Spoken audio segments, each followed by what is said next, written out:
The clip that you're about to watch features an intriguing conversation between Jordan Peterson and Oxford mathematician John Lennox on the subject of science, atheism, and God.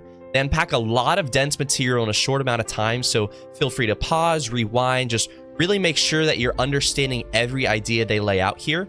This clip is really, really good. Let's get into it. Now, you have to believe that the truth will set you free in order to be a scientist, because if you believed that the truth had no bearing on human flourishing, let's say, then the whole enterprise would be pointless. And if you believed that the investigation of the complexities of material reality would lead us astray, then you'd say that that should be taboo and forbidden. But that isn't what we decided. We decided that the revealed order would be good. And then I'll add one other thing to that, which I think is also axiomatic, which is part of the logos idea in its deepest sense is that we are required to explore, investigate, and communicate about everything as deeply as possible. So the idea, you have this idea in Job that is quite well developed, that no matter what God and the devil throw at you, you're called upon to maintain your equilibrium and your faith in the intrinsic goodness of being. And then that's expanded in the Gospels, because the trials of Christ are the most extreme trials that can be imagined. And I mean that literally. That's partly why the story has such potency, right? It's the worst possible sequence of events that could happen to the least possibly deserving person.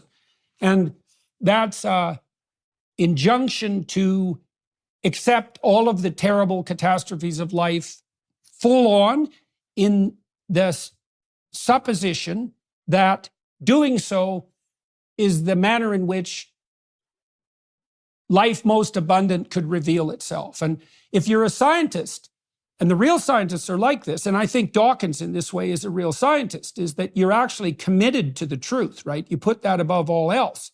What Jordan Peterson just laid out here is vitally important to understand, so I don't want you to miss this. So I'm going to break it down for you, just real simple. Real scientists are committed to the truth, and that requires them to believe that pursuing the truth is good in a philosophical sense. But that proposition is only supportive if humans do have inherent value, an intrinsic goodness of being, which Jordan says can only really be explained by us being created in the image of God with the value given to us by God. And this is important to understand because it seems like Jordan's starting to realize that this way of thinking reveals a logical pitfall in atheism. And that is, atheists live and act like humans have inherent value. You see that with science, or just how we live on day to day with most people.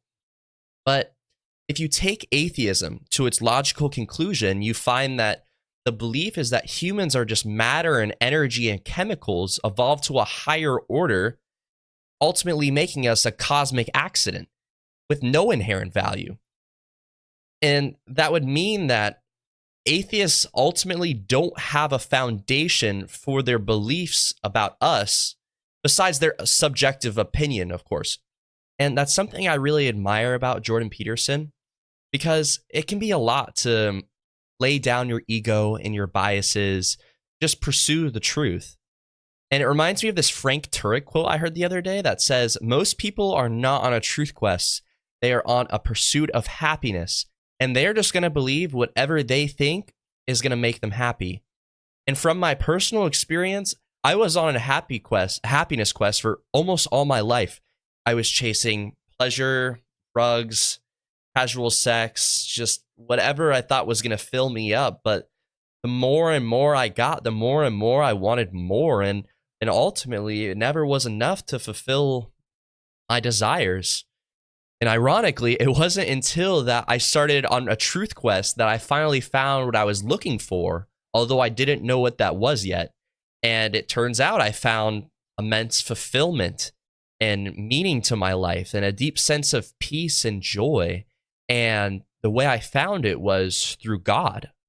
And if that sounds bonkers to you, like, believe me, it would have sounded bonkers to me too 10 months ago when I was an atheist myself. But now I just can't deny what God's done for me in my own life and how he's transformed everything about me.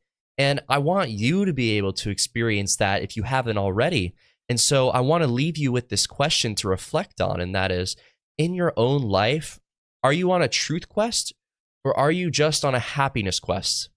With that, have a great day. Bye-bye.